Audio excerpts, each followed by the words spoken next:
Strategy is everything, but most runners are in the wish fulfillment business, where they have a wishful goal, but no strategy. Today, we're gonna give you permission to look beyond your wishful goals and give yourself permission to have a strategy. I'm up on Game Creek today.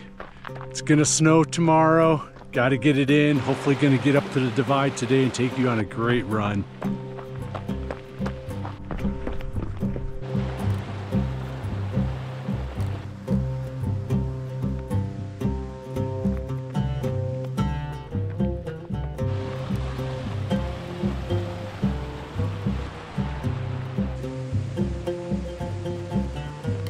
I had a little bit of a drive to the trailhead today, and on the local radio station, driving down to the trailhead, the Doors were playing, specifically Break On Through to the Other Side, one of my favorite tunes by the Doors. For those who are not familiar with the Doors, unfortunately, the lead singer, Jim Morrison, died in 1971, becoming part of the infamous 27-year-old club. He died at 27.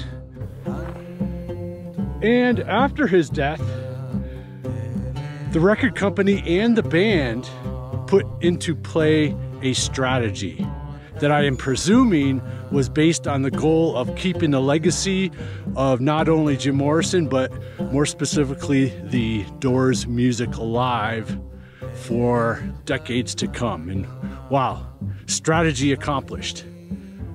He was known during his time as a poet as a dark, intelligent individual who ultimately succumbed to the pressures of fame and alcoholism. And that's what he was known for during his time. Great lead singer, great frontman, had great performances and notoriously very, very bad performances based on his drug consumption and alcoholism. So the strategy put in place after his death was to really pump up this iconic figure to market. He became known as the Lizard King, a shaman, someone who transcended music. The key being, he was not known as this person prior to his death. Strategy was to create this mythical figure to continue the legacy.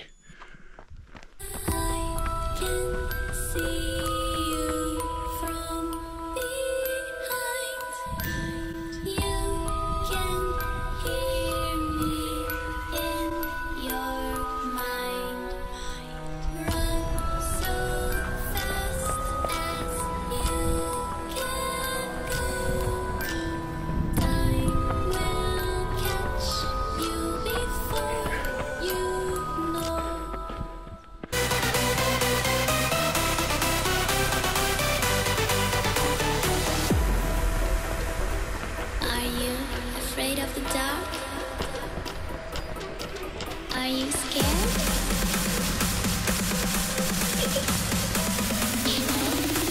I am you. And my strategy for this channel is to make videos to help those of you who trust me to get better. So if you've made it this far in the video, you probably trust me somewhere about where this is going. So thank you. And let's get into how music, Jim Morrison, strategy really plays into what your running's all about. In some of my videos, sometimes I very subtly refer to the couriers or my logo, the little running guy carrying the message.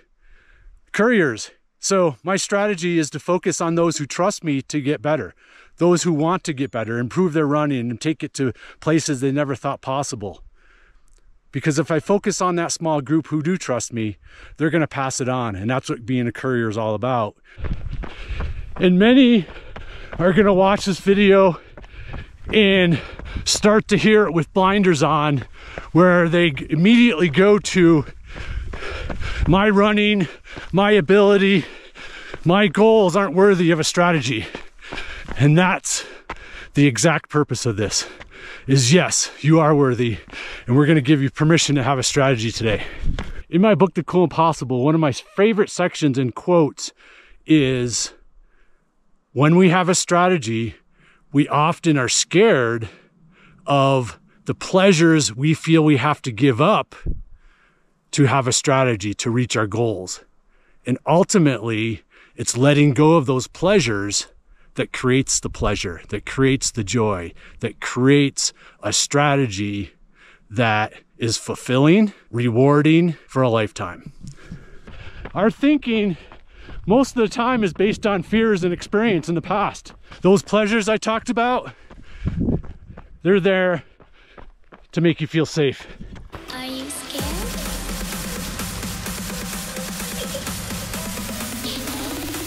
I am you. For example, you might look at yourself, you're running and say, I'm not competitive, and make running joyful with no expectations. It's all great. But then you'll say, hey, my goal is this or that. My goal is to be injury-free. My goal is to be stronger. My goal is to be able to hang with my friends. But based on all your fears of not being the runner you think you are, you don't think you're worthy of doing hill repeats or speed training or the skills that I put on this channel to accomplish all your wishful goals. So ultimately, you have this goal, this wishful goal, without a strategy, or that some of those strategies aren't fun, or that you don't feel good at them. That's the point. Working on your weaknesses. You're not going to feel good. You're going to be frustrated. You're going to feel not worthy. But I guarantee you, when you're done doing them, you're going to feel amazing about yourself. And long term, your wishful goals, you start to strip away that word wishful.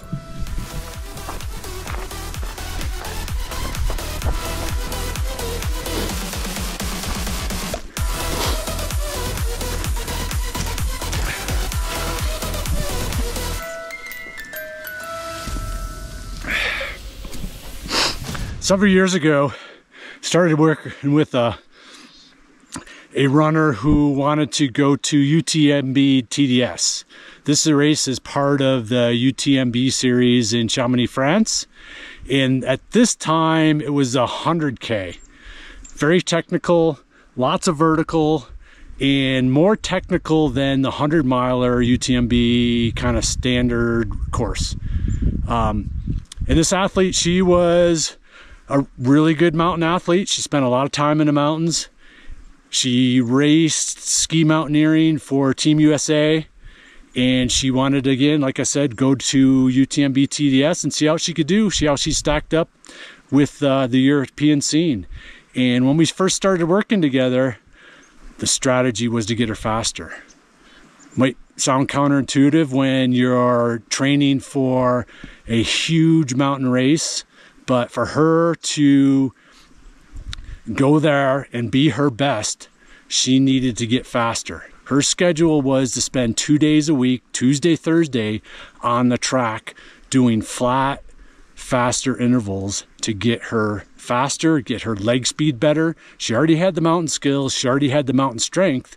This was the icing on the cake that really catapulted her beyond wishful goals to an amazing race.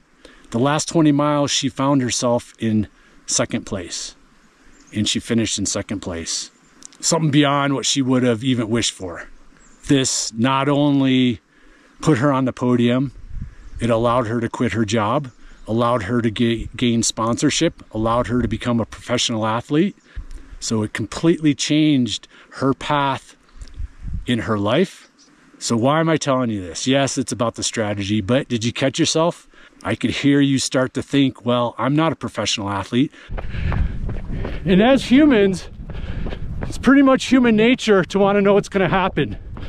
Hey, if we pick this goal or we put this strategy in place, our mind automatically goes to what's going to happen.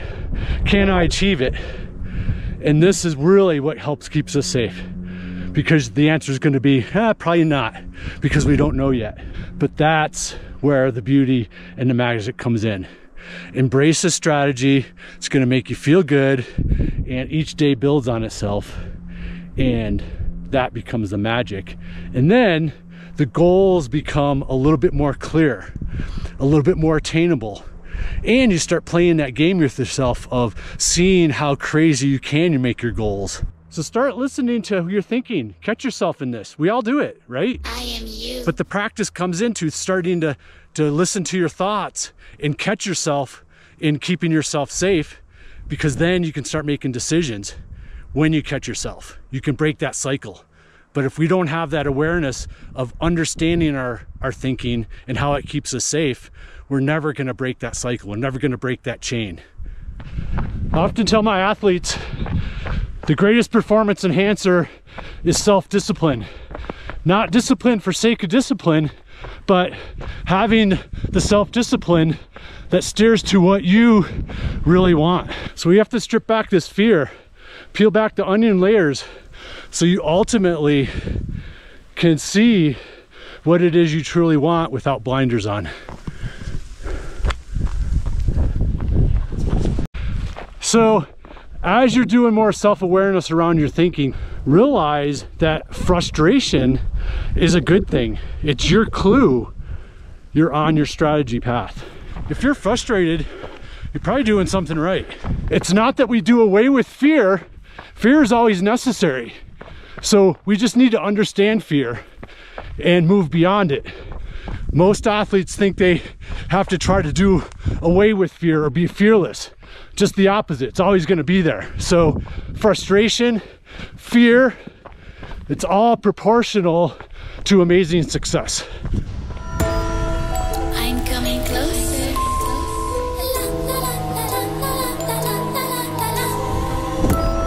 I will catch you. The time it goes tick tock, tick tock, tick tock. So have fun with it. Create that persona for you and your running and break on through to the other side.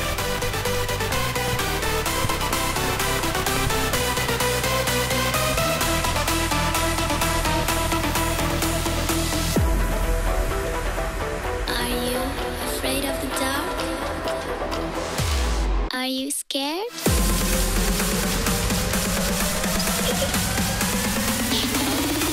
I am you.